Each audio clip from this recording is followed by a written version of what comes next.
Assalamualaikum warahmatullahi wabarakatuh. Kembali lagi di channel Kursi Horor. Kali ini saya akan membawakan salah satu cerita horor yang saya dapat dari ChatGPT. Sebelum lanjut, tekan dulu tombol subscribe dan like-nya. Udah, makasih. Suasana malam itu terasa sangat sunyi. Reza baru saja selesai bekerja lembur di kantor, dan jam sudah menunjukkan pukul 11 malam. Jalanan kota yang biasanya ramai terlihat kosong dan sepi.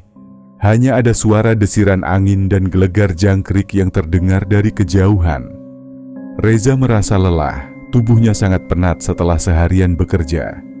Ia memutuskan untuk pulang dengan angkot, seperti biasa, meskipun sudah larut malam.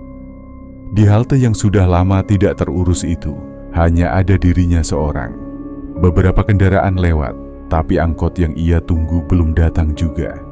Reza hanya berharap angkot terakhir yang lewat masih tersedia. Ia merasakan hawa dingin yang aneh di malam itu, tapi mengabaikannya dan terus menunggu.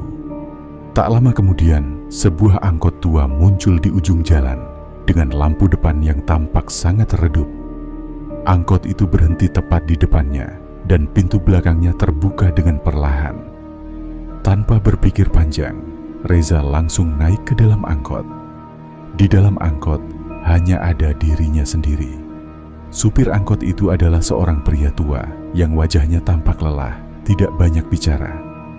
Dia hanya memberi senyum tipis yang terasa sedikit aneh, dan Reza merasa ada sesuatu yang ganjil tentang pria tersebut. "Selamat malam, Mas," Reza menyapa dengan suara pelan, berharap bisa sedikit mengobrol untuk mengusir rasa cemasnya. Namun, supir itu hanya mengangguk tanpa berkata apa-apa. Reza duduk di kursi tengah, merasa semakin tak nyaman dengan keheningan yang melingkupi angkot itu. Angkot melaju pelan, dan jalanan semakin gelap seiring mereka menjauh dari pusat kota. Reza menoleh keluar jendela, berharap melihat lampu jalan atau kendaraan lain yang lewat, tapi semuanya tampak kosong. Jalanan yang mereka lewati semakin gelap dan sepi. Bahkan bintang di langit pun hampir tak tampak. "Mas, jangan terlalu sering lihat keluar," kata supir itu dengan suara datar. Tiba-tiba, Reza terkejut, hampir tidak bisa percaya apa yang didengarnya. Kenapa pria itu bisa tahu kalau dia sedang melihat keluar? "Kenapa, Pak?" Reza bertanya dengan suara sedikit gemetar. Supir itu hanya diam sejenak, lalu menjawab dengan suara datar. "Bisa celaka kalau kamu lihat terlalu lama. Jangan lihat keluar." Reza merasa semakin cemas, namun berusaha untuk tetap tenang. Dia mulai merasa ada yang aneh dengan angkot ini. Bau lembab memenuhi udara, dan angkot terasa semakin sesak. Meski udara malam terasa dingin, ada sesuatu yang sangat mengganggu tentang tempat ini. Dia mencoba mengalihkan perhatian dengan memeriksa ponselnya. Namun ponselnya tiba-tiba mati, meskipun baterainya masih penuh. Reza menekan tombol untuk menghidupkan ponselnya, tapi hanya layar hitam yang muncul. Ketika dia menekan tombol lagi, tiba-tiba sebuah gambar muncul. Sebuah wajah dengan mata yang kosong dan wajah yang hancur, darah mengalir dari bibirnya. Reza langsung terkejut dan melemparkan ponselnya ke samping. Keringat dingin mulai mengalir di wajahnya, dan perasaan takut yang tak bisa dijelaskan mulai merayapi tubuhnya. Sementara itu, supir angkot tampak tidak peduli, tetap mengemudi dengan tenang. Angkot itu terus melaju, dan Reza merasa seolah mereka sudah berada di tempat yang jauh, di luar kendali waktu dan ruang. Tidak ada suara apapun, kecuali desahan napas Reza yang semakin berat.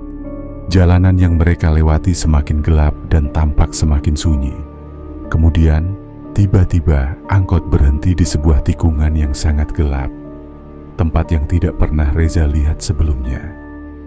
Pintu belakang angkot terbuka perlahan, dan supir itu berkata dengan suara pelan, "Silakan naik, Bu." Reza menoleh ke belakang, berharap bisa melihat siapa yang akan naik. Namun tidak ada siapa-siapa di luar. Angkot itu terasa semakin menyeramkan, dan Reza mulai merasa cemas. Dia merasakan ada sesuatu yang tidak beres. "Pak, gak ada siapa-siapa di luar," Reza berkata dengan suara gemetar. Supir itu hanya mengangguk pelan, menutup pintu belakang, dan kembali melanjutkan perjalanan tanpa berkata apa-apa lagi. Reza mulai merasakan ketegangan yang semakin mencekam. Di kaca spion angkot, ia melihat bayangan samar-samar dari seseorang yang duduk di kursi belakang. Rambut panjang, wajahnya tertutup sebagian oleh rambut yang rontok dan matanya kosong. Reza menahan napas, mencoba meyakinkan dirinya bahwa itu hanya bayangannya saja. Tapi ketika dia melihat bayangan itu semakin mendekat, sesuatu di dalam dirinya mulai merasa ada yang sangat salah. Sosok itu sudah bergerak dengan cepat menuju kursi yang lebih dekat dengan Reza. Reza merasa seperti ada tangan yang mencengkeram pundaknya. Tapi ketika dia menoleh, tak ada siapa-siapa di sampingnya. Tiba-tiba, suara desahan napas yang berat terdengar lebih jelas dari belakang. Reza bisa merasakan perasaan takut yang menggelayuti tubuhnya, membuat keringat dingin mengalir di wajahnya. Dia bisa mendengar langkah kaki yang semakin mendekat, seolah ada sesuatu yang bergerak menuju dirinya dengan kecepatan yang tidak wajar. "Reza, kamu lihat aku?" Suara itu terdengar sangat pelan, namun begitu jelas. Suara wanita itu seperti berasal dari dunia yang jauh, dan Reza merasa hatinya hampir berhenti berdetak. Reza menoleh sedikit ke belakang, dan di sana, di kursi belakang, sosok wanita itu akhirnya muncul dengan jelas. Wajahnya hancur, matanya kosong dan darah menetes dari bibirnya yang menganga lebar. Wanita itu tersenyum lebar, senyum yang penuh dengan kengerian. "Kenapa kamu lihat aku?" katanya dengan suara serak yang sangat dalam. Reza merasa tubuhnya kaku dan tak bisa bergerak. Ketika wanita itu semakin mendekat, Reza akhirnya berteriak, berusaha membuka pintu angkot. Namun pintu itu terkunci rapat. "Mas, jangan lihat dia. Jangan lihat dia." Suara supir angkot terdengar serak, seperti peringatan yang terlambat. Namun sudah terlambat. Wanita itu semakin mendekat dengan cepat. Tubuhnya merayap dengan kecepatan yang tidak manusiawi. Reza berteriak lagi dan berusaha membuka pintu dengan sekuat tenaga, tapi tetap saja tidak bisa. Akhirnya, dengan sisa-sisa tenaga yang ada, Reza melompat keluar dari angkot, terjatuh ke jalan. Ketika dia menoleh ke belakang, angkot itu sudah menghilang begitu saja. Jalanan yang sebelumnya sepi kini terasa sangat sunyi, seperti tak ada yang terjadi. Hanya ada gelap dan angin malam yang semakin dingin. Keesokan harinya, Reza menceritakan kejadian itu kepada temannya. Temannya terlihat sangat terkejut dan menjelaskan, angkot itu sudah tidak beroperasi sejak beberapa tahun lalu. Supirnya meninggal dalam kecelakaan, dan penumpang terakhir yang naik angkot itu bunuh diri di dalam angkot. Reza terdiam, merinding mendengar cerita itu.